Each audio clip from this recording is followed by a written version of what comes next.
आले का शिवसेनेच्या यांची आरपीआय 2 मिनिटं थांबा 2 मिनिटं थांबूयात. रुपालीताई माशिलकर साहेब सगळे जिल्हाध्यक्ष येत आहेत. 2 मिनिटं.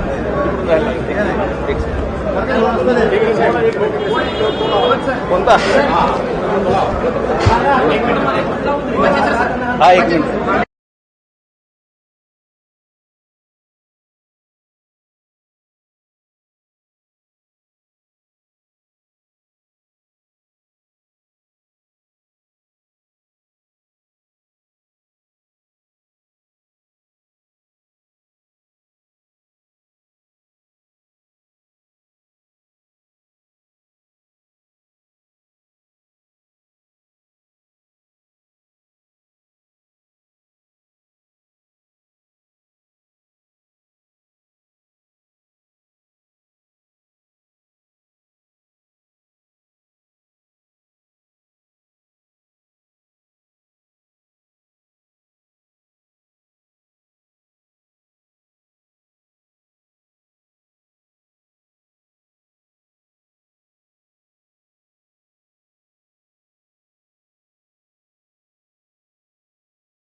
कार्यकर्ते थोडं असो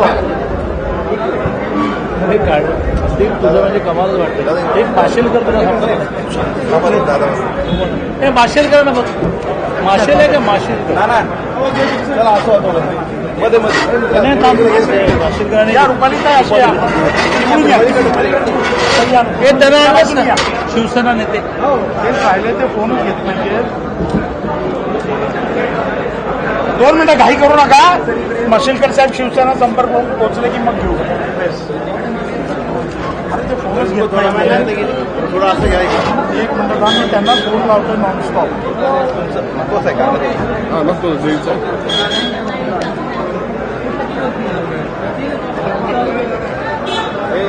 असं उभं राहून नाही होणार. आले आले आले सर प्रेससाठी आपण पोर्चमध्ये या ना. सगळे थांबलेत आपली वाट बघतात. पोर्चमध्ये अर्जंट या सगळे थांबलेत. थांबू नका 2 मिनिटं थांबतील काय काही नाही. 2 मिनिटं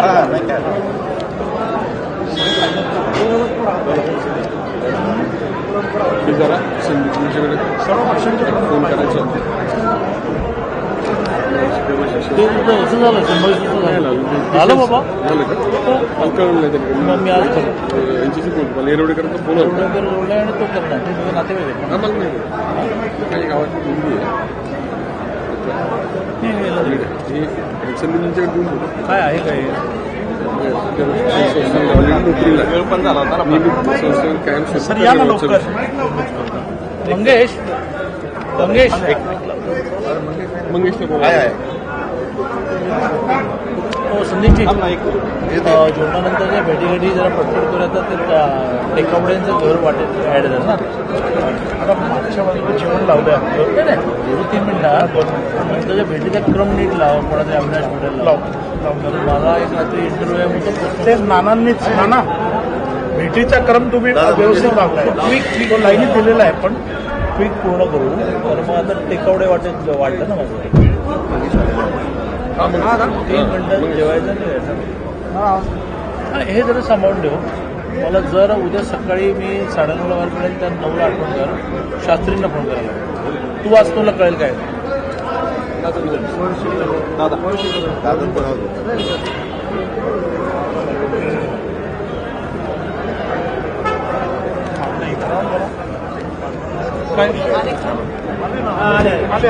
सर त्या बाजून या.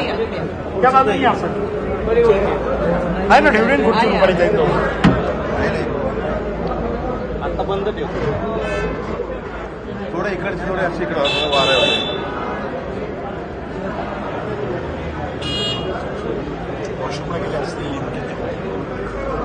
संजयजींशिवाय काही सुरू करायचं नाही. प्रेस काही करायला लागले म्हटलं बिलकुल नाही. चला रोल रेडी एव्हरीथिंग चला. मला असं वाटतं आम्ही कितीही यंत्रणा लावली तरी तुमच्यातले काही कॅमेरे आत असतील, त्यामुळे काय वेगळं मांडण्याची आवश्यकता नाही. पण गमतीचा भाग सोडला आणि कशासाठी आज मेळावा होता हे मांडायचं झालं तर लोकसभेच्या निवडणुका घोषित झाल्या. 7 मेला बारामतीची तारीख आहे आणि त्यामुळे जे 16 घटक पक्ष मिळून महायुती झालेली आहे त्याचा समन्वय थेट बूथ लेवलपर्यंत निर्माण व्हावा, त्याची सुरुवात कधी लोकसभेपासून करायची असते. आणि आज लोकसभा बारामतीच्या 6 विधानसभेच्या प्रत्येकी 50, प्रत्येक विधानसभेचे 50, त्या विधानसभेच्या 50मध्ये बीजेपीचे 3-4, शिवसेनेचे 3-4, राष्ट्रवादी 3-4, ते अगदी ज्यांची संख्या कमी आहे पण प्रॉमिनन्स आहे अशा 16व्या पक्षापर्यंत प्रत्येकाचे 50 अशा 300 जणांचा एक मेळावा झाला.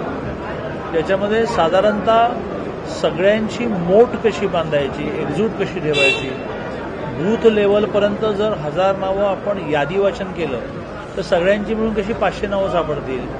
आपापल्या नावांची फक्त काळजी करायची, त्याची तेवढीच मतदानाला बाहेर काढा, बाकी काही झंझट करत होत. असा एका अर्थाने तसं म्हणायला गेलं तर संघटनात्मक एकी निर्माण करण्याचा, एकत्र ठेवण्याचा हा एक एक्झरसाईज होता, प्रयत्न होता. आणि खूप चांगल्या संख्येने आणि जवळजवळ सगळे नेते जे आले नाहीत त्यांची काही ना काही कारणं होती. लग्न आहे, आज तीर्थ मोठ्या प्रमाणात आहे, त्यामुळे काही जे आले नाहीत त्यांची कारणं माहिती होती पण मोठ्या संख्येने आले. यात सगळ्यात महत्त्वाचा मुद्दा आम्ही सगळ्यांसमोर मांडला की गेल्या वेळेला राष्ट्रवादी बरोबर नसतानाही, राष्ट्रवादी प्रमुख विरोधी पक्ष असतानाही 5,31,000 मतं मिळाली.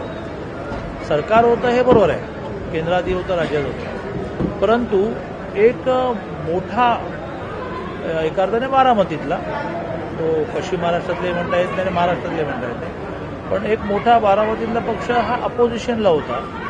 तरीही आम्ही सगळ्यांनी म्हणून 5,31,000 मतं मिळाली, ज्यातलं शिवसेना पूर्वीची बरोबर नाही, निम्मी आहे असं जरी म्हटलं तर ती निम्मी नाही आहे, ती खूप जास्ती एकनाथजी मुळे आली आहे. तर त्यातले काही जण सोडले तर 5,31,000 मतं कमी होण्याचं काही कारण नाही. मग कमी किती पडली होती मतं तर 1,30,000 मतं कमी पडली. ती निवडणुकीच्या परिभाषेमध्ये 65,000 होती. मग अजितदादा बरोबर येण्याने 65,000 वाढणार नाहीत का, तर ते कितीतरी वाढतील. किंबहुना त्यांना पडलेल्या 6.5 लाख मतामधली निम्मी अजितदादा घेऊन बाहेर पडले असं मी मानतो. तर खरं म्हणजे आमच्या 5,31,000 मध्ये निम्मी मतं जर जोडली तर आम्ही कुठे जातो, 8 लाखापर्यंत जातो. ठीक आहे, अंकगणित हे राजकारणामध्ये खरं ठरत नसलं तरी 2 लाख मतं घेऊन तर दादा बाहेर पडले.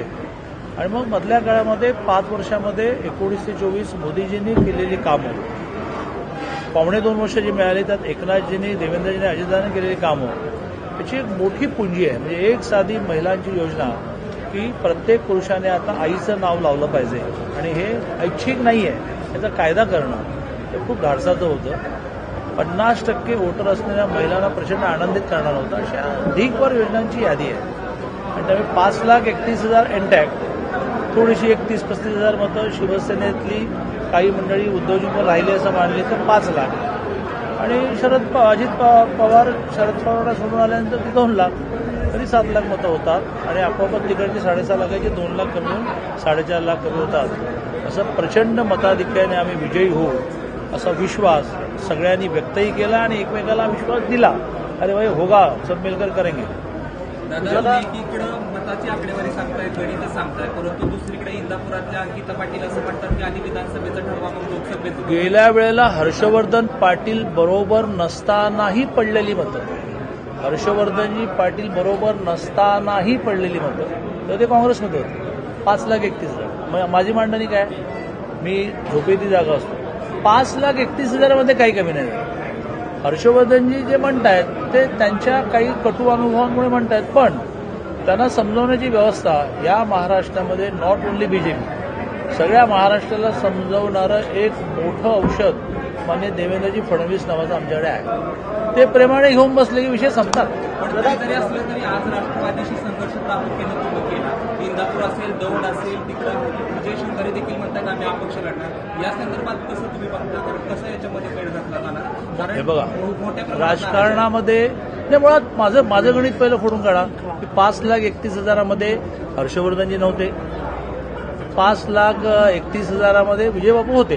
तर काही विजयबापूला माननीय एकनाथजींनी भेट घेतली आहे, समजवलं आहे आणि हर्षवर्धनजी व्यवस्थित कॅन्डिडेट होते. 5,31,000 काही आमचा लॉस झालेला नाहीये.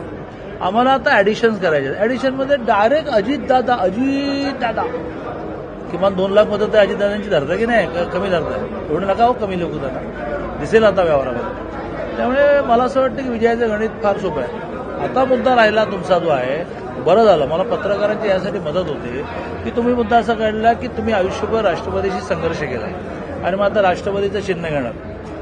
शेवटी राजकारणामध्ये तराजू लावायचा असतो. काय वजनदार आहे, काय हलका आहे, काय वजनदार आहे, काय हलका आहे. आम्हाला शरद पवारांचा पराभव जास्त वजनदार आहे. ज्यांनी 19 सरकार कोणामुळे गेलं? तुम्ही आज हे फूट बीट घरात फूट वगैरे म्हणता, पण लोकांनी डायरेक्ट वोटिंग करून निवडून दिलं ना 161 जण. ती फूट नव्हती काय की तुम्ही शिवसेनेला बाहेर काढलं? महाराष्ट्रात बीजेपीचं नुकसान नाही झालं, सर्वसामान्य माणसाचं नुकसान झालं. काढा ना इतिहास, 33 महिने काय महाराष्ट्राचा विकास झाला? हे महाराष्ट्राचं नुकसान कोणी केलं? पवार साहेबांनी केलं. केंद्रामध्ये आम्ही तुमच्याबरोबर सरकार महाराष्ट्रात करतो म्हणून माझ्या 2 सगळं जग मानणाऱ्या नेत्यांना झुलवत कोणी ठेवलं? पवारांनी ठेवलं.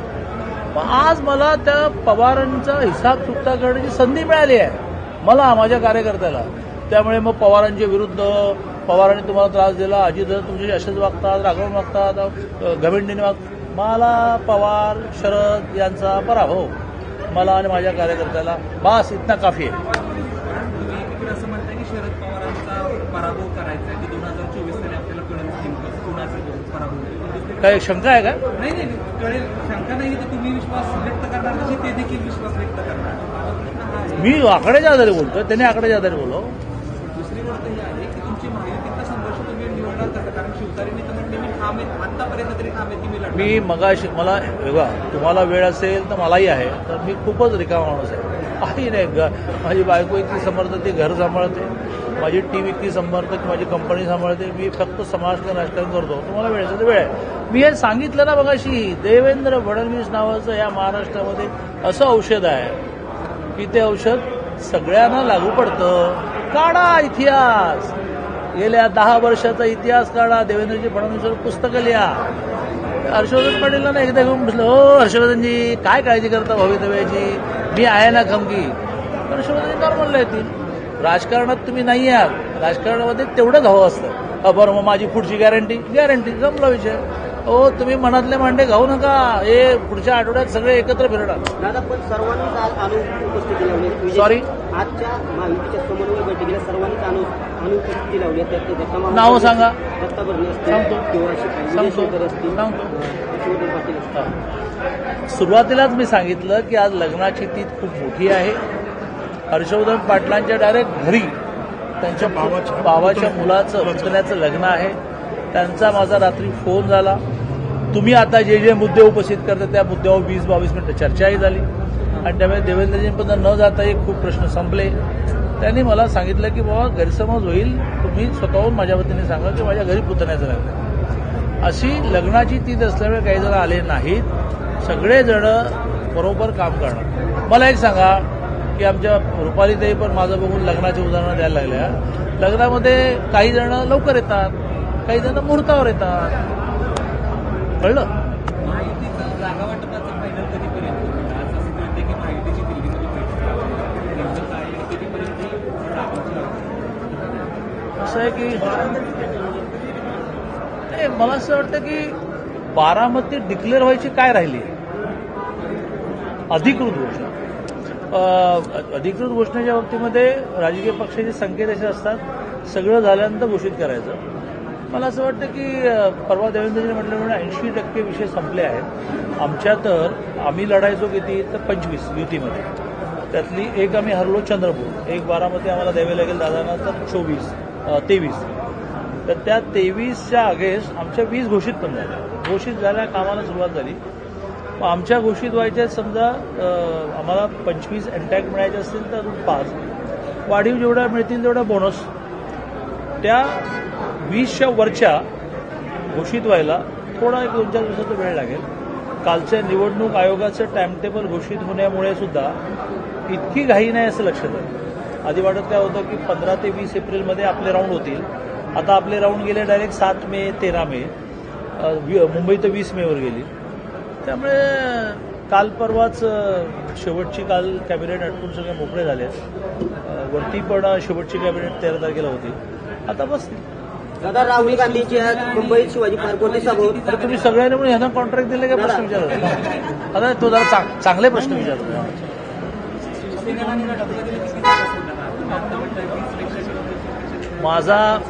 माझ्याबद्दलचा गैरसमज नाही.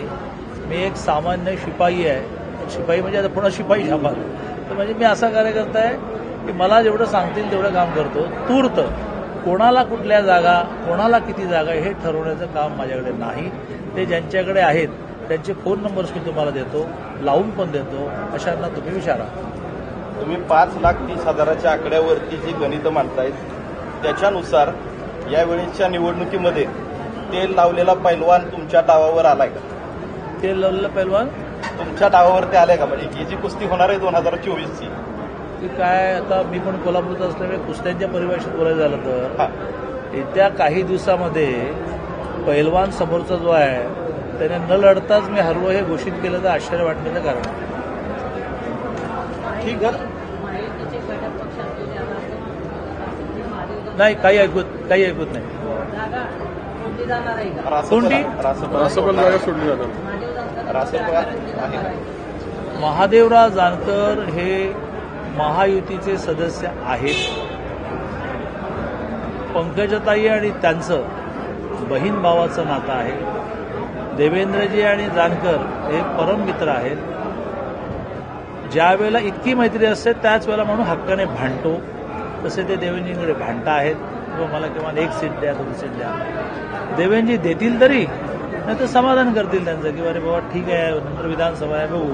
त्यामुळे जानकरांची काळजी करू नका, शिवतारेंची काळजी करू नका, हर्षवर्धनची काळजी करू नका. तुम्हाला जो म्हणून असं वाटतोय की हा जातो की काय, त्या प्रत्येकाचं मला विचारून घ्या. त्याचं देवेंद्रजीशी काय गणित जोडलेलं ते मी तुम्हाला कानात नक्की सांगतो. जानकर वारंवार म्हणतायत की महायुतीच्या माध्यमातून छोट्या घटक पक्षांना संपवण्याचं काम भाजप करतो, असा आरोप जानकरांनी केला. असं त्या छोट्या पक्षांना वाटलं पाहिजे. संपवण्याचा प्रयत्न करून ते विचार राहतात कसे, मांडीला मांडी घालून बसवतात, कामं सांगतात, एकत्र जेवतात, घरी यायचा आग्रह करतात. महायुतीतल्या घटक पक्षांना, छोट्या पक्षांना संपवतो हे त्यांना वाटायला पाहिजे ना. हे रावताना काय धंदा आहे? सकाळी उठायचं हे तुम्हीच, म्हणजे मी तुम्हाला दोष देत नाही, तुमचं काम तुम्ही करताय. पण या राज्यामध्ये तुम्ही काही लोकांना अनावश्यक मोठं करून टाकता. तुम्ही असे कुठलेही प्रश्न विचारले तर माझं एक छापील उत्तर आहे, मला माहिती नाही. ज्यांना माहिती आहे त्यांचा नंबर देतो. मला वाटलं प्रश्न संपलेत. आता आपण शिवसेनेचे 3 कॅन्डिडेट सॉरी मावळ मतदारसंघामध्ये शिवसेनेच्या बारणे आहेत आणि बारणेंच्या मतदारसंघामध्ये त्यांना उमेदवारी दिल्यामुळे बेगडेंनी विरोध केला आहे. तर तुम्ही कशा पद्धतीने त्यांचं समाधान असं करा? आहे की राजकारणामध्ये जो कोणी येतो तो आयुष्यात कधी ना कधी लढवायला मिळेल म्हणून येतो. आणि त्यामुळे त्याने त्याची इच्छा निर्णय होईपर्यंत व्यक्तच करायची असते. मावळच्या सीटचा निर्णय लागला का? नाही लागला. मावळची सीट एकनाथजींना गेली असं ठरलं का? नाही ठरलं. बारणे त्यांचे कॅन्डिडेट ठरलं का? नाही. ज्या दिवशी ठरेल त्या दिवशी पहिला माणूस बाळासाहेब बेगडे. बारणे आगे बढो, हम तुम्हारे साथ है. अरे भारतीय जनता पार्टी बाबा काय करतो तसं.